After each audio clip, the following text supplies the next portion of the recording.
Hello મિત્રો, કેમ છો? સ્વાગત છે તમારા બધાનું મારું યુટ્યુબ ચેનલ પર. તો ચલો આજે આપણે શરૂઆત કરીશું સમાસ. સીસી પ્રિલિમ્સ આવી ગઈ છે ફ્રેન્ડ્સ, ડેટ આવી ગઈ છે. તો ચલો આપણે શરૂઆત કરીશું સૌપ્રથમ સમાસ ચેપ્ટરથી. તો જોઈએ સમાસ એટલે શું. બે કે તેથી વધારે શબ્દો જોડાઈને બનતા એક નવા શબ્દને સમાસ કહે છે.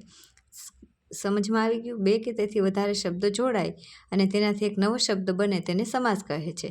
સમાસના કુલ 8 પ્રકાર છે, જેમાં આપણે જોઈશું દ્વંદ્વ સમાસ, તત્પુરુષ સમાસ, મધ્યમપદલોપી સમાસ, કર્મધારય સમાસ, દ્વિગુ સમાસ, બહુવ્રીહી સમાસ, ઉપપદ સમાસ અને અવ્યયીભાવ સમાસ.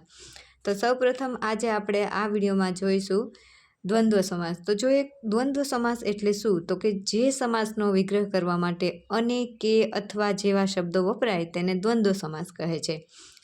તો ઉદાહરણ આપણે જોઈએ, નાક અને કાન. તો નાક અને કાન. શિવ પાર્વતી, શિવ અને પાર્વતી. કોણ કોણ, દૂર દૂર, આવતા જતા, આ બધા દ્વંદ્વ સમાસના જ ઉદાહરણ છે.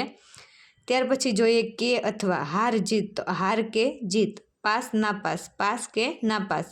તડકો ટાઢ તડકો, ટાઢ કે તડકો. સેમ રીતે જોઈશું આપણે અથવાનું. અંદર બહાર, અંદર અથવા બહાર. નવું જૂનું, નવું અથવા જૂનું. 2 3, 2 અથવા 3. તો મિત્રો તમને અને, કે અથવા આ રીતનું તમને નહીં પૂછાય. તમને ખાલી એટલું જ પૂછવામાં આવશે કે નીચેનામાંથી દ્વંદ્વ સમાસ ઓળખાવો. તમને કીધું હશે માતા પિતા, તો માતા અને પિતા, તો એનો અનેથી વિગ્રહ થયો, તો એ દ્વંદ્વ સમાસનું ઉદાહરણ છે. તો ફ્રેન્ડ્સ, આવા કેટલાક દ્વંદ્વ સમાસના ઉદાહરણ તમે મને કોમેન્ટ સેક્શનમાં જણાવજો. જો આ મારો વિડીયો પસંદ આવ્યો હોય તો તમે મને કોમેન્ટ કરજો, તો હું આગળના બીજા બધા સમાસનો વિડીયો અને ગુજરાતી વ્યાકરણ તમને પૂરું કરાવવાની ટ્રાય કરીશ. આપણે પૂરું કરવાનું જ છે friends. Thank you for watching. તમારે નોટ જોઈતી હોય, તમારે સ્ક્રીનશોટ પાડવો હોય તો તમે આમાંથી સ્ક્રીનશોટ પણ લઈ શકો છો.